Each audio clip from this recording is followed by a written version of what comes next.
주는 그리스도이시니 그분을 찾는 사람은 모두 영원히 살리라.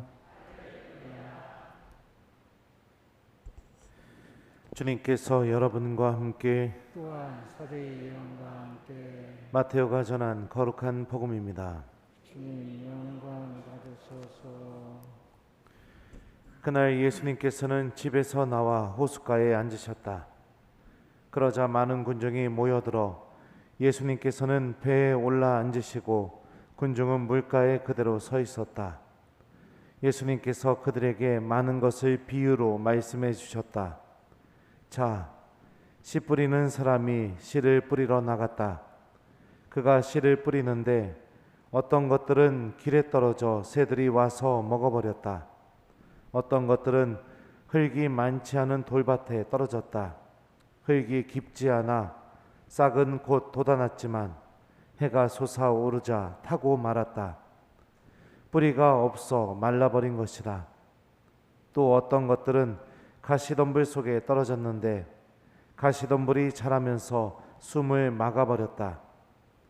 그러나 어떤 것들은 좋은 땅에 떨어져 열매를 맺었는데 어떤 것은 100배, 어떤 것은 60배, 어떤 것은 30배가 되었다.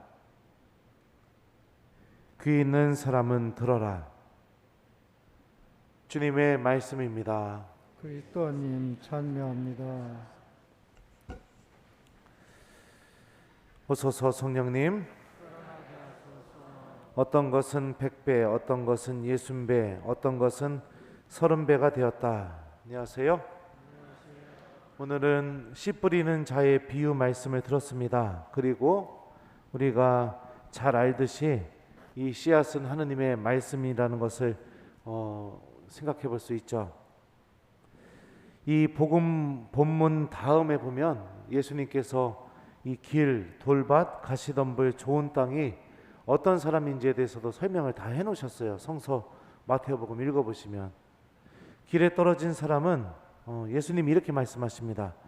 누구든지 하늘나라에 관한 말을 듣고 깨닫지 못하면 악한 자가 와서 그 마음에 뿌려진 것을 빼앗아 간다. 길에 뿌려진 씨는 바로 이러한 사람이다. 하느님 말씀을 들을 수는 있지만 그 말씀이 그 사람 안에 뿌리를 내리지 못합니다. 뿌리를 내리지 못한다는 것은 어떤 의미냐면 그냥 듣고 흘려버리는 거예요. 마음 안에 들리지가 않습니다. 이게 길과 같은 마음을 갖고 있는 사람들의 모습이죠. 그래서 어떤 이야기를 하시던 아무 상관이 없어요. 하느님과의 관계에서. 참 이런 마음을 갖고 있으면 참 불쌍할 뿐입니다. 어떻게 방법이 없으니까요. 돌밭은 예수님께서 이렇게 말씀하셨어요. 돌밭에 뿌려진 씨는 이러한 사람이다. 그는 말씀을 들으면 곧 기쁘게 받는다. 그러나 그 사람 안에 뿌리가 없어서 오래가지 못한다. 그래서 말씀 때문에 환난이나 박해가 일어나면 곧 걸려 넘어지고 만다. 이 사람들은 어떤 사람들이냐면 하나님 말씀을 들을 때 아주 기쁘게 듣습니다. 그리고 좋은 말씀 이런 것들 간직해요.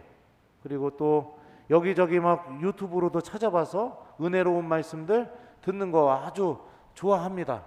그런데 거기까지입니다. 좋은 말씀 들을 줄만 알지 말씀이 나를 움직이지 않게 되는 것이죠. 조금이라도 힘든 일이 생기게 되면 내가 듣고 감동했던 그 말씀이 나에게 힘을 줘야 되는데 그 말씀은 하나도 생각이 안 납니다. 그러니까 들을 줄만 아는 사람, 그러니까 하나님한테 뭐라고 얘기해야 되나요? 그냥 감동받을 줄만 아는 사람, 이런 사람이 돌밭에 뿌려진 씨앗과 같은 사람이죠. 이런 분들 굉장히 많이 있습니다. 그죠? 굉장히 많이 있어요. 여기서 그냥 메뚜기처럼 여기가 좋다 하면 일로 우르르 몰려갔다가 거기서 듣고 아멘 아멘 주님 주님 막 이러다가 또 이제 여기가 좋다 하면 저쪽으로 가서 우르르 몰려가서 막 알렐루야 주님 아멘 아멘 막 여기까지입니다. 그렇게 잘 듣고 집에 가서는 하나님 말씀이 그 사람을 하나도 움직이지 않게 되는 거죠. 돌밭에 뿌려진 씨앗. 자, 그 다음에 가시덤불과 같은 사람은 어떤 사람이냐면 예수님이 이렇게 말씀하셔요. 가시덤불 속에 뿌려진 씨는 이러한 사람이다. 그는 말씀을 듣기는 하지만 세상 걱정과 재물의 유혹이 그 말씀의 숨을 막아버려 열매를 맺지 못한다. 이 사람들은 어떤 사람들이냐면 하나님 말씀 듣고 간직할 줄도 알아요. 그런데 항상 어디 앞에서 무너지느냐? 돈 앞에서 무너집니다. 그래서 말씀을 간직하고 내가 그 말씀대로 살려고 노력은 하지만 항상 돈에 관련된 것들, 이런 것들이 나에게 다가오게 되면 하느님 말씀은 더 이상 그 사람 안에서 힘을 발휘하지 못하게 되죠. 좋은 땅은 예수님이 이렇게 설명하셨습니다. 좋은 땅에 뿌려진 씨는 이러한 사람이다. 그는 말씀을 듣고 깨닫는다. 그런 사람은 열매를 맺는데 어떤 사람은 100배, 어떤 사람은 60배, 어떤 사람은 30배를 낸다. 이렇게 말씀하셔요. 자, 그러면 이 예수님이 설명해 준 예들을 우리가 봤을 때 한 가지 공통점이 있습니다. 길, 돌밭, 가시덤불, 좋은 땅. 공통점이 뭐죠? 이 네 명의 부류의 사람들은 공통점은 하느님 말씀을 듣는 사람들이라는 겁니다. 듣기는 들어요. 그런데 좋은 땅과 나머지 길, 돌밭, 가시덤불을 구분하게 하는 명확한 행동 하나가 있습니다. 그게 뭘까요? 예수님이 말씀하셨죠. 그는 말씀을 듣고 깨닫는다. 이 깨달음, 말씀 안에 담겨져 있는 하느님의 의미를 내가 이해하고 그리고 받아들이는 것, 이게 있느냐 없느냐에 따라서 좋은 땅이냐 아니면은 길이냐 돌밭이냐 가시덤불이냐, 여기에 이렇게 차이가 난다는 것을 이 본문을 통해서 우리가 알 수 있습니다. 무엇인가를 이해하고 깨달으려면 어떻게 해야 됩니까? 여러분들 다 국민학교 중학교 나와봤을 거 아니에요. 내가 어떤 것을 깨닫고 이해하려면 그냥 한 번만 띡 들으면 바로 깨달아지고 바로 이해가 되나요? 아니죠. 어떻게 해야 되죠? 우리가 공부하듯이 예습도 하고 복습도 하고 자주 이렇게 좀 이게 그게 뭐였지? 하고 찾아보기도 하고, 이런 일들이 있어야 내가 어떤 세상의 것도 깨달을 수 있게 되는 그런 길로 넘어가게 되는 거죠. 하느님의 말씀도 마찬가지인 겁니다. 주님께서 어떤 의미로 이야기하고 계실까? 내가 성체 앞에 앉아서 자주 그 말씀을 꺼내서 들여다보고, 예수님, 이 말씀으로 저에게 하시고 싶은 말씀이 정말로 무엇입니까? 라고 여쭈어보고, 그 말씀 안에 담겨져 있는 하느님의 마음을 이해하고 헤아려 보려고 하는 그런 작업이 있는 사람들은 어떻게 되느냐? 좋은 땅을 갖게 되는 사람이 된다는 것을 예수님이 알려주십니다. 더군다나 그리스 말로 깨닫다라는 말은 순이엠이라고 합니다. 순이라는 단어는 뭐뭐와 함께라는 전치사예요. 이엠이 시작하다, 어디로 보내다, 이런 의미예요. 그러니까 어떤 것과 함께 계속해서 시작하게 되는 것, 내가 무엇을 시작하게 될 때 어떤 것이 그 시작점에 함께 있게 되는 것, 이게 깨달음입니다. 내 말, 생각, 행동, 어떤 것을 하기 전에 하느님 말씀이 그 출발점에 항상 같이 있게 되는 것, 그래서 말씀이 나를 움직이게 만드는 것,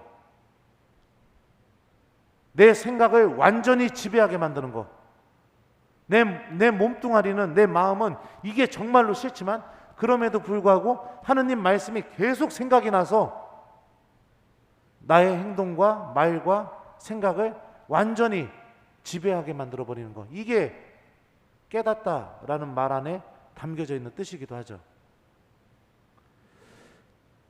누구나 다 하느님 말씀을 듣습니다. 어떤 이들에게는 그냥 들리는 말씀 한 단어도, 한 글자도 가슴속에 남지가 않는 이들도 있습니다.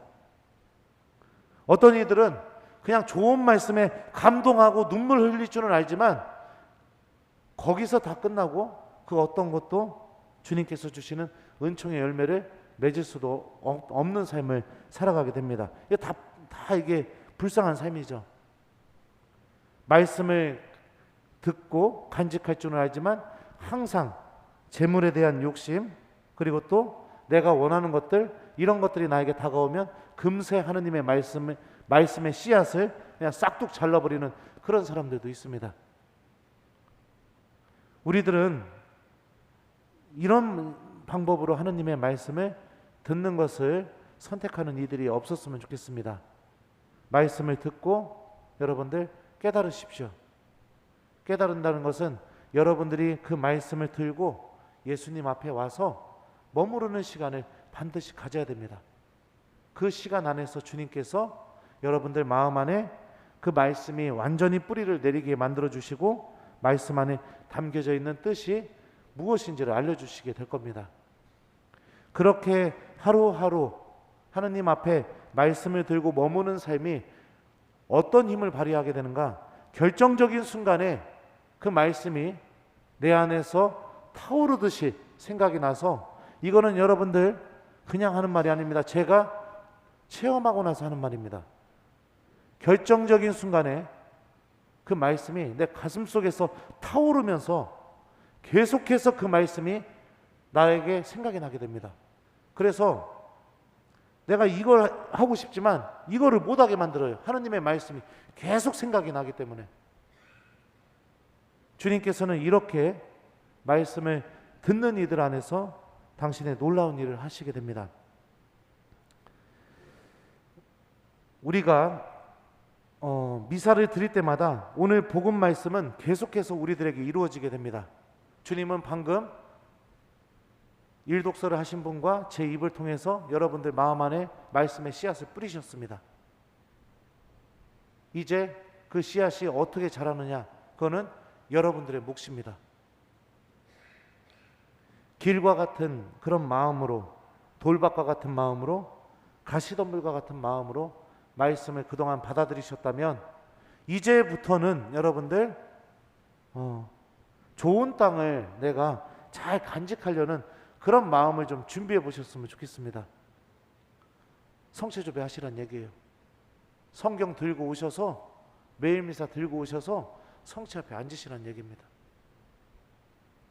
그래야 이 하나님 말씀이 얼마나 은총이 담겨 있는지, 그리고 한 사람의 인생을 어떻게 완전히 바꿔놓을 수 있는 힘을 갖고 있는지, 이런 것들을 다 체험할 수 있게 됩니다. 숙제 드릴게요. 오늘 하루는 여러분들 우리 모두 우리 마음 안에 있는 길, 돌밭, 가시덤불, 이런 것들을 좀 다 걷어내고 내 마음이 좋은 땅이 될 수 있도록, 하느님의 말씀이 내 마음 안에 뿌리를 내릴 수 있도록 노력하는 하루를 보내는 걸 숙제로 드리도록 하겠습니다. 따라하시면 돼요. 신부님이 알려주는 대로. 첫 번째는 여러분들 제가 아까 지금 강론 때 얘기했던 것처럼 하느님 말씀과 함께 성체조배하기. 두 번째, 그 다음에는 내가 그날 정한 말씀 잠자기 전까지 계속 기억하기. 두 번, 세 번, 네 번 계속 기억하십시오. 기억하시고, 자, 세 번째, 다음날 아침에 일어나면 어제 기억했던 말씀, 아니면은 오늘 내가 새로 정한 말씀, 그게 무엇인지 기억하면서 눈 뜨면서 곧바로 그 말씀을 이야기하면서 일어나기. 그렇게 해보세요. 그리고 또 그 말씀으로 여러분들 배우자들도 좀 깨워줘 보세요. 여보 일어나, 이러지 마시고. 돌밭에 뿌려진 씨앗은 이러하다. 여보 일어나. 막 이렇게 하면 되잖아요. 그날 복음 말씀으로. 100배, 어떤 것은 60배, 어떤 것은 30배가 되었다. 여보 일어나요. 오늘 우리 좋은 열매를 한번 맺는 하루를 보내봤으면 좋겠습니다. 이렇게. 그렇게 좀 반복을 좀 하셨으면 좋겠습니다. 그러면 여러분들의 마음이 좋은 땅으로 변화되어서 그 말씀이 차곡차곡 내 마음의 밭에 뿌려졌다가 어느 순간부터 막 열매들을 막 맺기 시작합니다. 그런 은총의 삶으로 나아가는 우리 교우들이 되었으면 좋겠습니다. 오늘 숙제는요, 여러분들 성체조배 한번 하시고 하느님 말씀 하루 종일 기억하는 거, 요거를 숙제로 드리도록 하겠습니다. 어떤 것은 100배, 어떤 것은 60배, 어떤 것은 30배가 되었다. 아멘.